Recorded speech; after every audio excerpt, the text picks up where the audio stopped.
Did you know that the heaviest burdens we carry aren't always physical? Every dawn, the old warrior lifts the stones. His hands shake now. His breath comes in sharp gasps. The weight that once felt manageable now threatens to crush him with each step up the mountain. His students whisper behind him. Why does he torture himself? His body is failing, but they don't understand.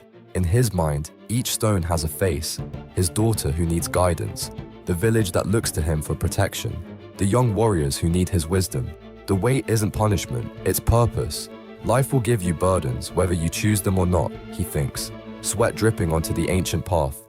Loss will find you. Responsibility will hunt you down. Age will slow your steps. He pauses, muscles trembling, then continues upward. But when you choose which weight to carry, when you decide what's worth the pain, that burden becomes your strength.